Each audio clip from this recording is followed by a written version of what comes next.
The rain poured endlessly that evening. Headlights blurred into streaks of gold, and the city hummed with exhaustion.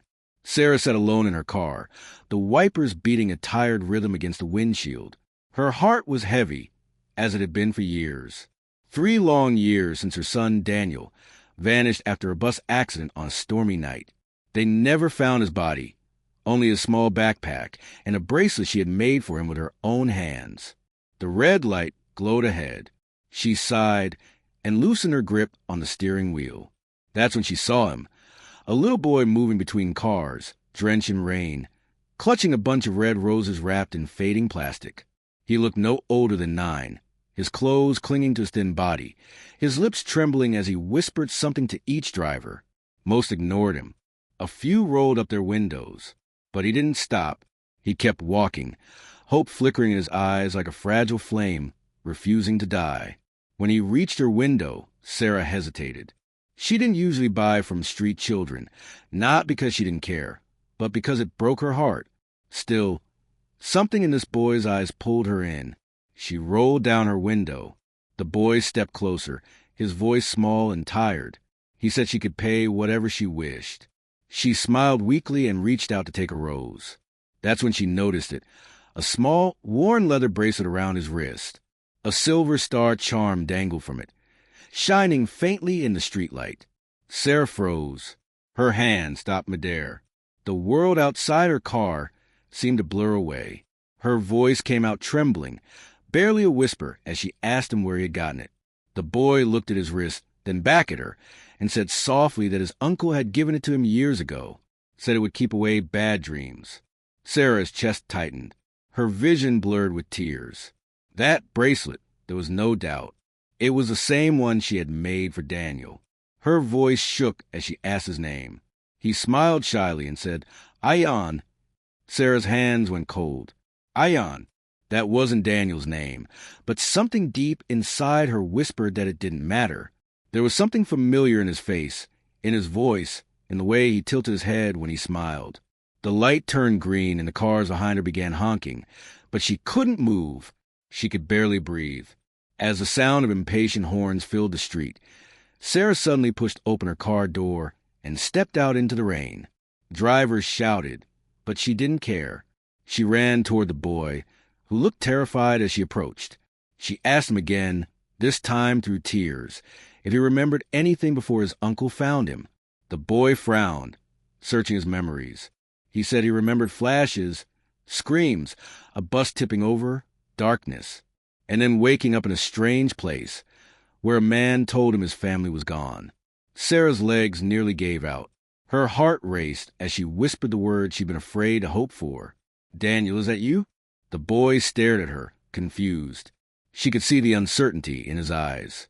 And then, gently, through her trembling lips, she began to hum a lullaby, the same one she used to sing to her son every night before bed.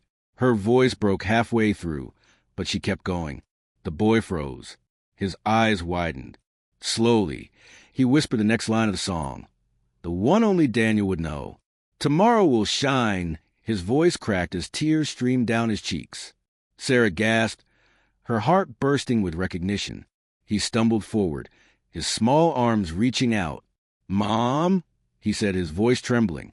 She fell to her knees and pulled him into her arms, holding him as if she'd found her heartbeat again.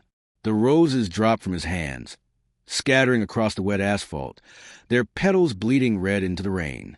The people around them stopped to watch. The noise of traffic faded into silence. A mother and her lost child were reunited in the middle of a storm.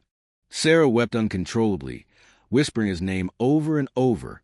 He clung to her, his voice breaking as he said he thought he'd lost her forever. She pressed her hand to his face, kissed his forehead, and promised through her tears that she would never let him go again. Not ever. The next morning, Sarah followed Ion to the small alley where he lived. The smell of damp earth and rust filled the air. Inside a tiny tin shelter, a little girl lay asleep on a thin mat. Ion knelt beside her and whispered that their mother had come. The girl stirred, her eyes opening in confusion. Sarah knelt beside her, too, brushing a strand of hair from her cheek. She told her gently that everything was going to be okay now, that she and her brother would never sleep hungry again. Mina smiled, a small, hesitant smile that carried both fear and hope. Sarah wrapped her arms around them both, tears falling freely as she whispered, "You're safe now. You're home." Days turned into weeks. The papers called it a miracle, a mother finding her lost child in the middle of traffic after 3 years. But Sarah didn't see it as a miracle. She saw it as fate's quiet way of giving her heart back. One evening, weeks later, the same traffic light glowed under a setting sun.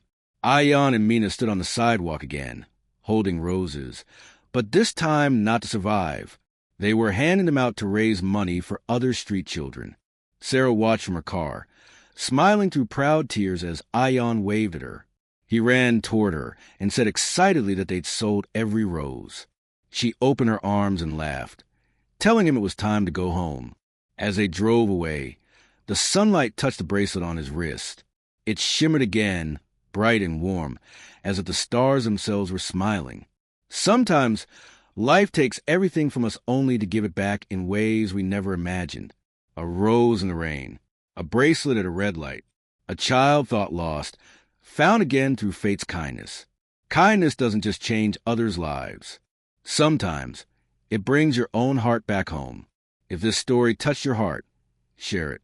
Maybe it'll remind someone that love and compassion can change fate. Like, comment, and subscribe for more stories that make you believe again, in hope, in love, and in the magic of kindness.